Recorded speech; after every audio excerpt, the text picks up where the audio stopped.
네, 어리석고 부족한 사람이 이렇게 귀한 교회에 우리 성도님들과 함께 교제할 수 있는 기회를 주셔서 진심으로 감사드립니다.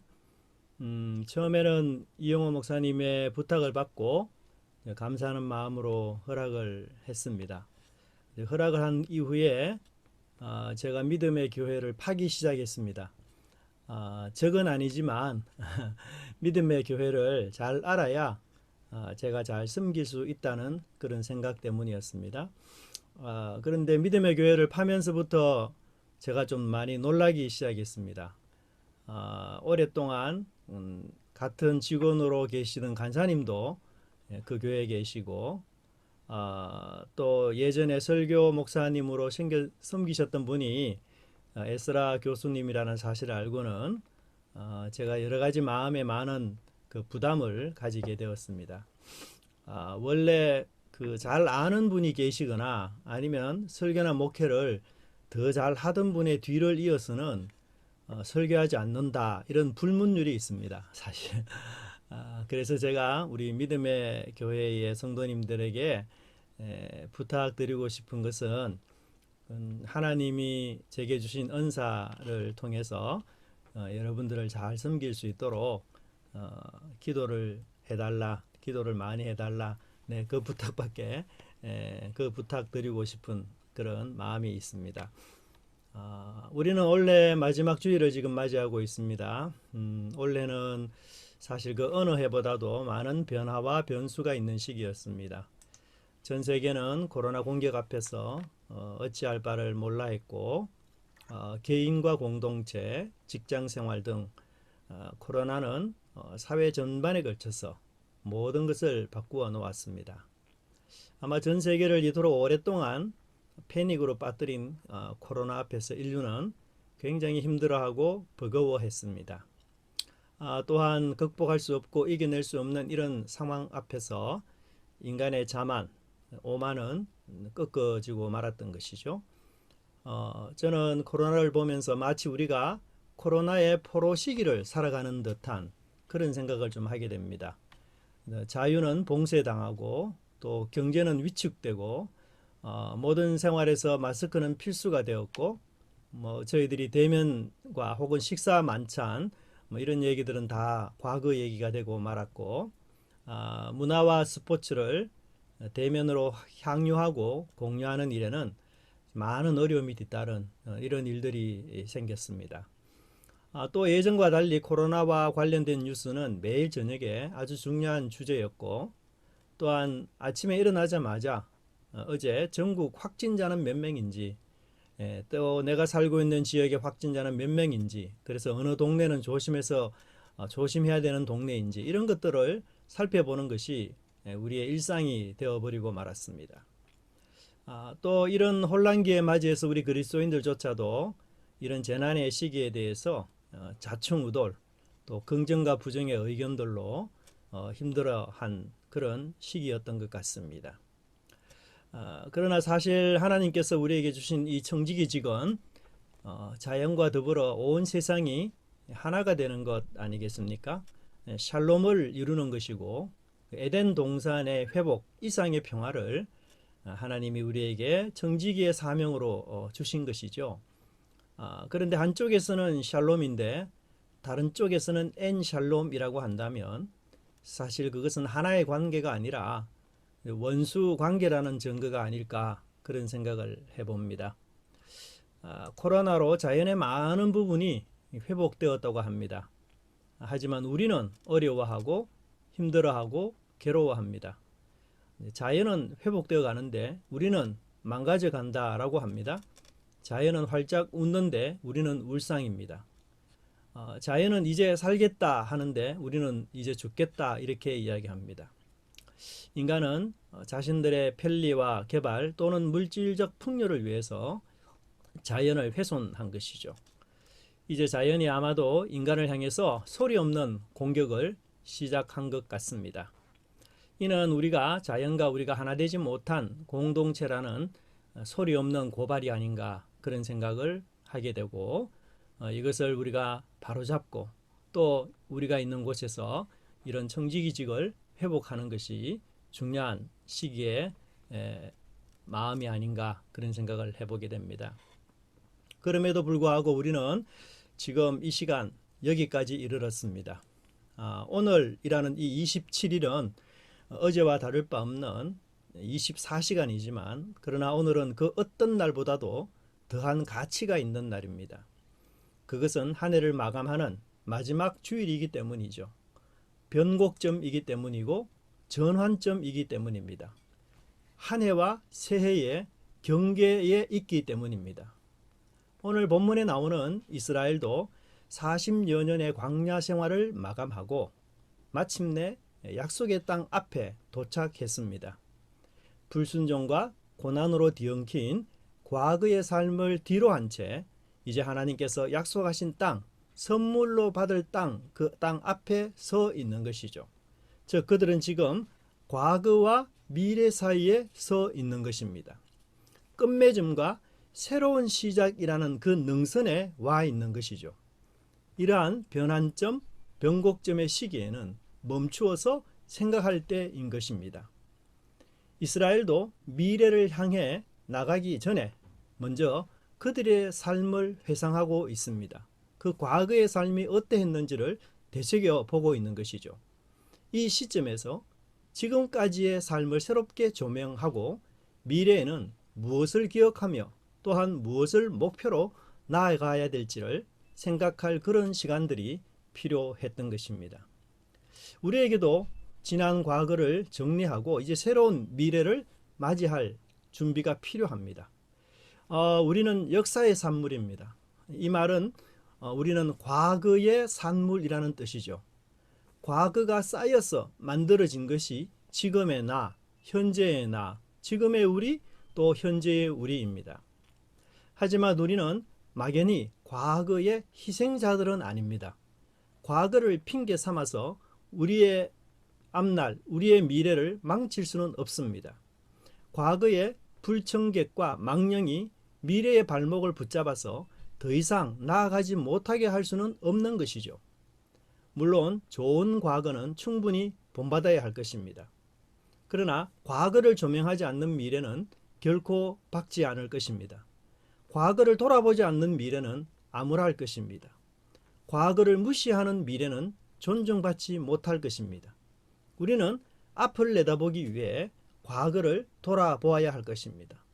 오늘 이 시간 과거와 미래의 능선에 서서 과거를 돌아보면서는 감사와 회개의 시간을 갖는 동시에 미래를 바라보면서는 새로운 목표와 방향을 위해 헌신할 것을 다짐하는 그런 귀한 시간이 되었으면 좋겠습니다. 첫 번째로 과거의 여정을 시작과 마침으로 인도하시는 하나님입니다. 사실 민수기 33장은 애굽에서 시작해서 모압 평지에 이르는 이스라엘의 여행 경로를 우리에게 설명해 주고 있습니다. 이 여정에는 여러 도시들이 언급되어 있습니다. 그런데 이러한 이스라엘의 여정에 아주 중요한 특징이 있다라고 설명하고 있는데요. 2절을 보면은 이 여정이 여호와의 명령대로 따른 것이며 여호와의 명대로 진행한 것이라고 설명하고 있습니다. 2절을 보시면 모세가 여호와의 명령대로 그 노정을 따라 그들이 행진한 것을 기록하였으니 그들이 행진한 대로의 노정은 이러하니라 라고 설명합니다. 민수기 저자는 이스라엘의 여정을 3단계로 지금 나누어서 우리에게 설명해 주고 있습니다. 첫 번째 단계는 애굽에서부터 시내산까지의 여정입니다. 5절부터 15절의 말씀인데요. 5절에서 람셋을 떠났다라고 기록하고 있습니다.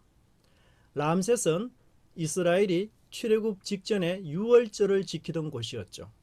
그들은 그곳에서 1월 14일 날 유월절 양을 먹고 그리고 그 다음 날인 15일에 이 람셋을 떠났던 것입니다. 그리고 마침내 15절에서는 시내 광야에 도착했습니다. 이곳에 도착한 때가 출애굽기 19장 1절에 의하면 출애굽한 지 약 3개월이 되었던 때라고 합니다. 출애굽기 19장 1절을 보시면 이스라엘 자손이 애굽 땅을 떠난 지 3개월이 되던 날 그들이 시내 광야에 이르니라. 시내산에 약 11개월 동안을 머물면서 모세가 시내산에 올라가서 율법을 받고 이제 회막을 세우고 1차 인구 조사를 한 이후에 이제 2단계의 여정을 출발합니다. 여기에 1단계에서 진을 쳤던 장소를 저자는 모두 12개로 언급하고 있습니다. 이제 2단계에서는 시내 광야에서 가데스까지인데요. 16절부터 36절의 내용입니다.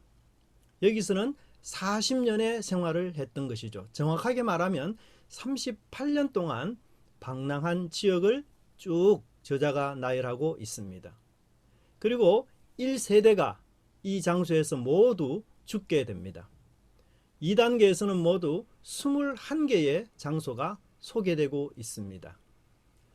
3단계에서는 이제 가데스 바네아에서 요단 강가 모압 평지까지로 기록되고 있는데요. 본문은 37절부터 49절까지가 바로 그 지역으로 소개하고 있습니다. 가나안 입구까지 도착한 그 여정을 도시들을 기록하고 있는데요. 여기서는 모두 9개의 장소가 소개되고 있습니다. 그렇다면 제가 질문을 하나 던지겠습니다. 1단계에서부터 3단계까지 기록된 지명이 모두 몇 개일까요? 아마도 그걸 헤아리고 있는 분은 잘 없으리라 생각합니다. 제가 정답을 말씀드리자면 모두 42개로 기록되고 있습니다. 왜 하필이면 저자는 도시를 42개로 맞출까요? 여기에는 분명히 신학적 의도가 숨어 있는 것이죠.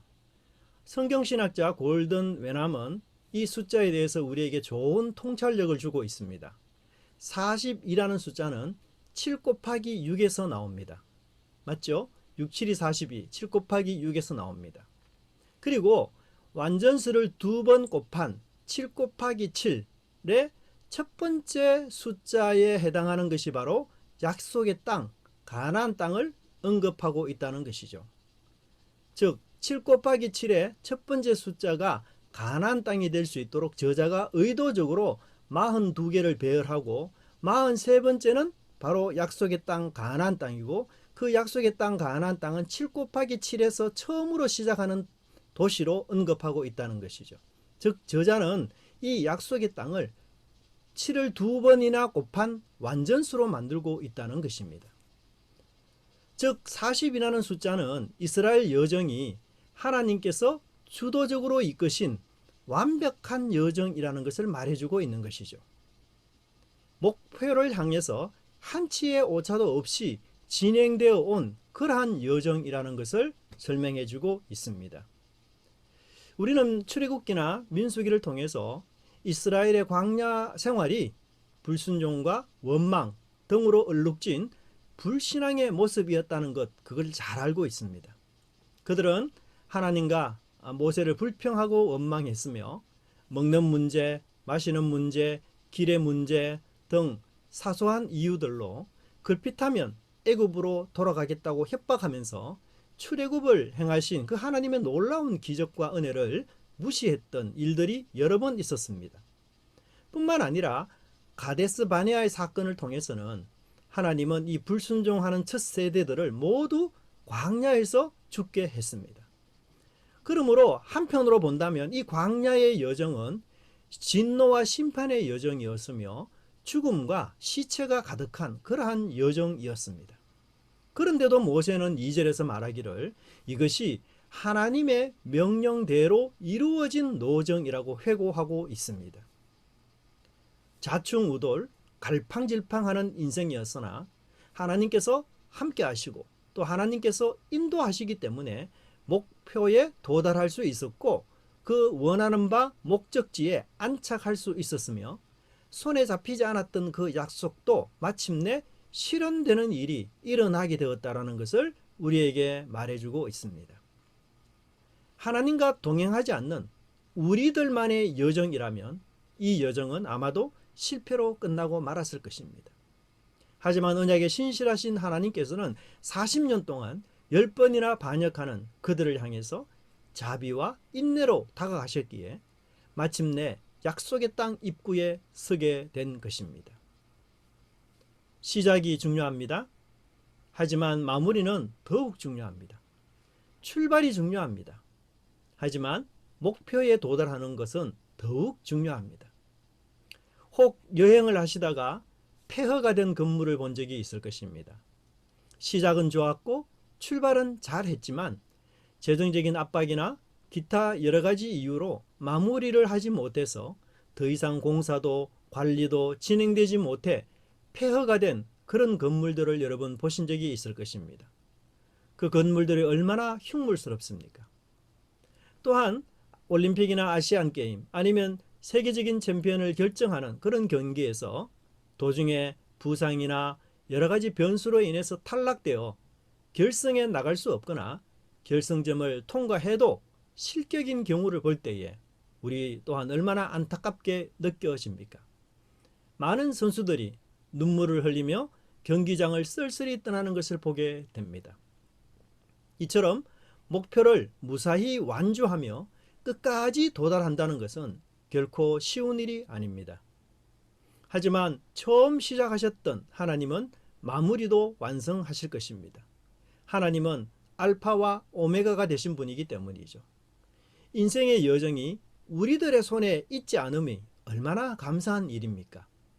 시작은 이를 이루지 못하고 변화와 변수에 대처하지 못하는 미약하고 무력한 이 인간의 손에 우리의 사역이 달린 것이 아니라 전능하신 하나님의 손, 시작하신 이가 끝까지 이루실 그 하나님의 장중에 있다는 것, 이것이 얼마나 위대하고 놀라운 은혜입니까? 이스라엘의 여정은 미래를 낙담할 수 없는 아주 불투명한 것이었습니다. 그들은 그들 스스로도 수없이 애굽으로 돌아가고 싶어 했고 하나님의 손에 붙잡힌 신령한 지도자인 모세가 아니었다면 아마도 애굽에 돌아가고도 남았을 것입니다. 하지만 하나님은 불투명한 현재, 어두운 현재, 불평과 원망이라는 그 현재의 상황 속에서도 그들의 미래를 열어가시는 분입니다. 시작하셨기에 목표를 이루기까지 쉬지 않으시는 그 여호와의 열심, 어떤 난관이라도 헤쳐나가 결국은 소망의 꽃을 피우시고 미래를 완성하고야 마시는 그 하나님이 믿음의 교회 주인이라는 사실 때문에, 또 그 하나님이 나의 하나님이 되신다는 사실 때문에 우리는 좁은 길 험한 가시밭길에서 찬양하며 여유를 누리는 그런 삶을 살아야 할 것입니다.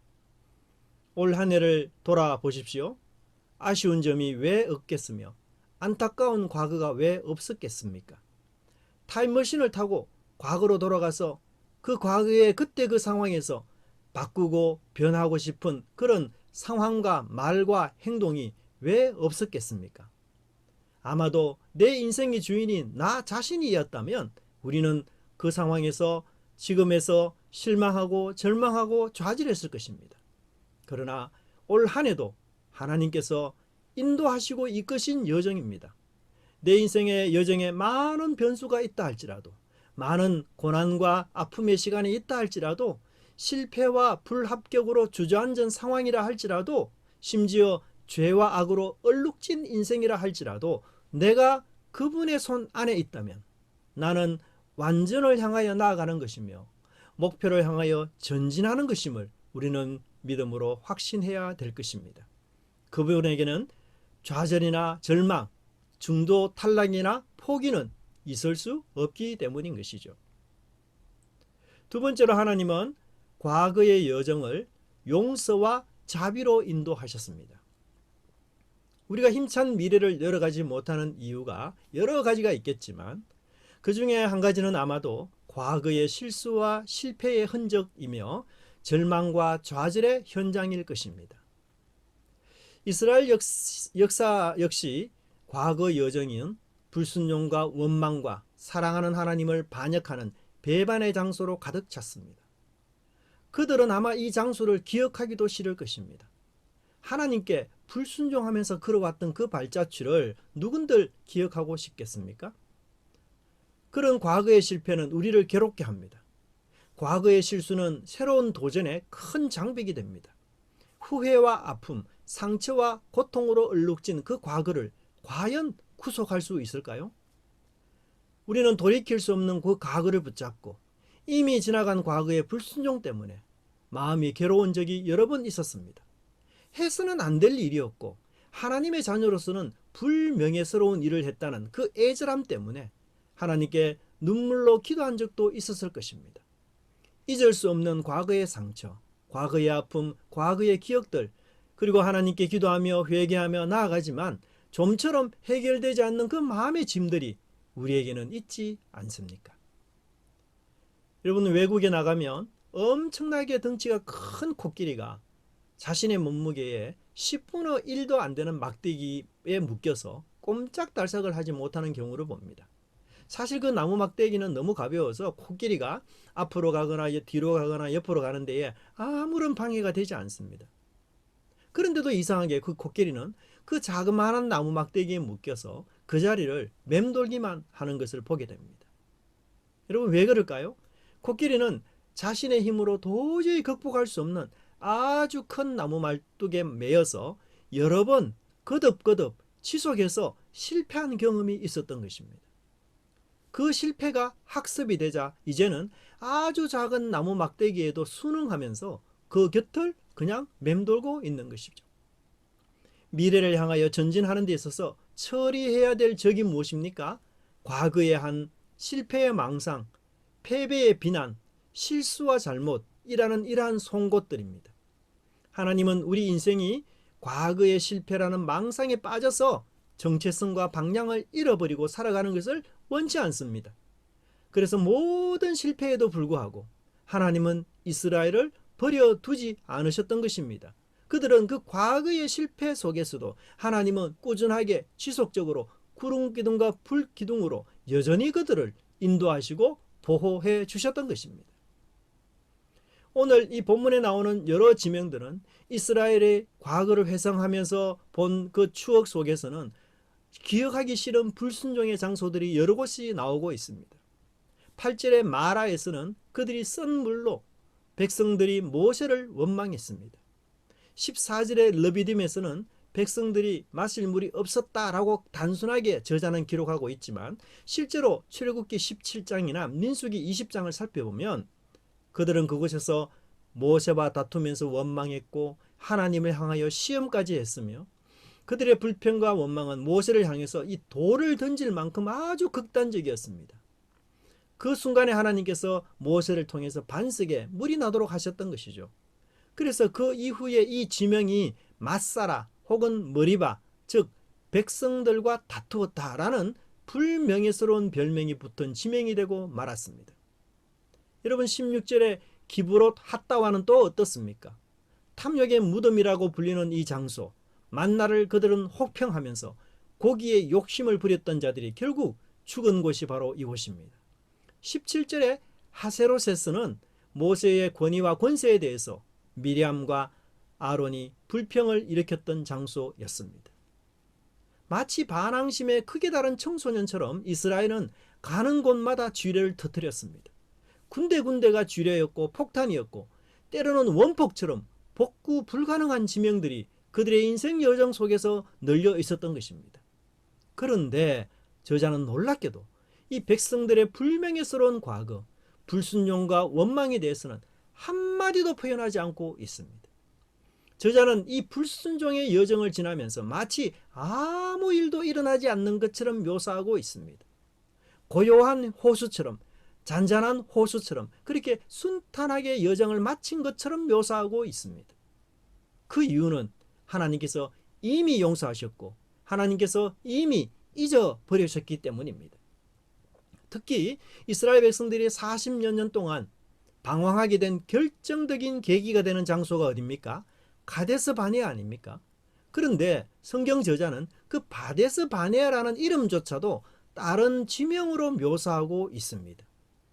그것은 그들의 불순종이 극치를 이루었던 것이고 하나님의 백성으로서는 해서는 안 될 반역과 말과 행동, 하나님의 구원을 부정하는 그 흉악한 말들, 그것은 하나님을 심히 경노하게 했고 11일이면 도착할 목적지를 무려 40년 동안 방황하게 했던 그 장소를 18절에서는 저자는 린마라고 이야기하고 있습니다. 많은 학자들이 이 18절의 린마를 가데스 바네아라고 단정하고 있습니다.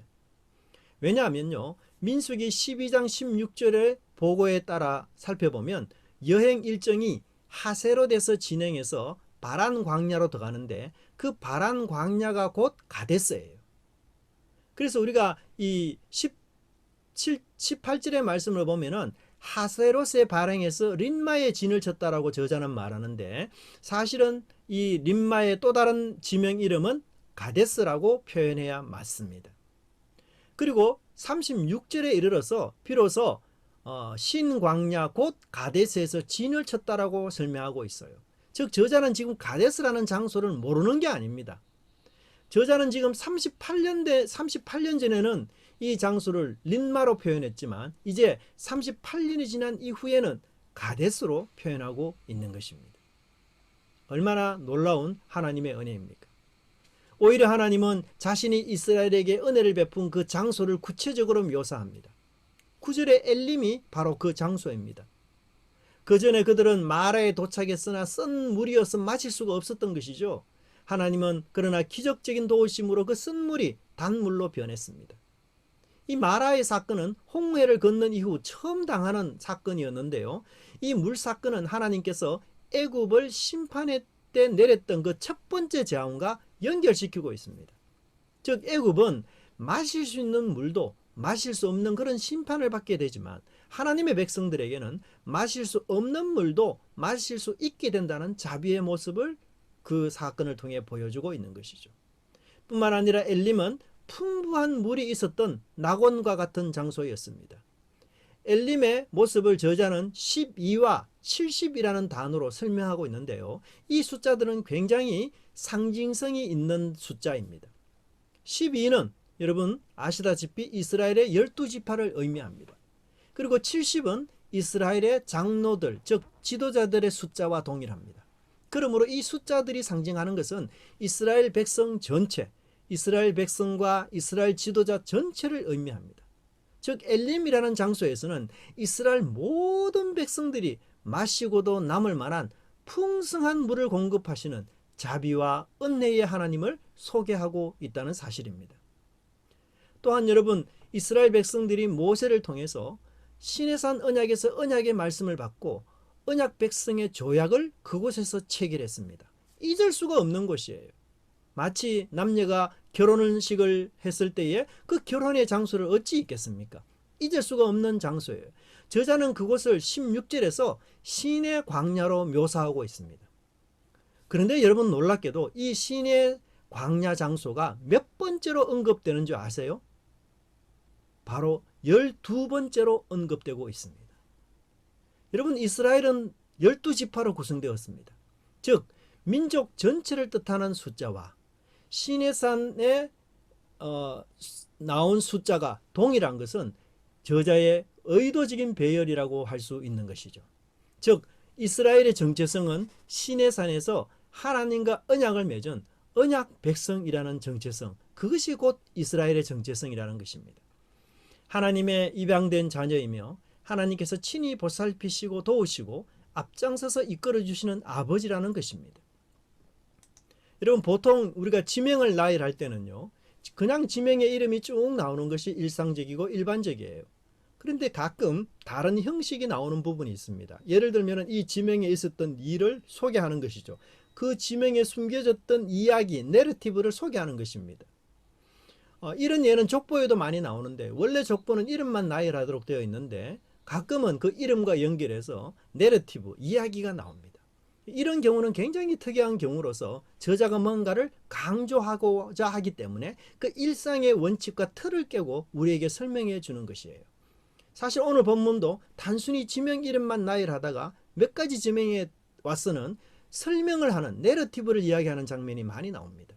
그 중에 가장 긴 내러티브를 이야기가 바로 38절과 40절 사이에 나오고 있습니다. 호르산이라는 곳은 123세에 아론이 죽었다는 사실과 함께 이스라엘이 가나안 사람과 싸워서 군사적 승리를 맛본 최초의 장소라고 소개하고 있습니다. 민수기 20장에서는 이 아론의 죽음이 불순종했기 때문이라고 말합니다. 머리바의 물 사건 때 불순종했기 때문에 아론이 죽었다. 그래서 아론의 죽음은 불순종에 의한 하나님의 심판의 죽음이었어요. 하지만 저자는 여기서 그런 이유를 더 이상 설명하지 않습니다.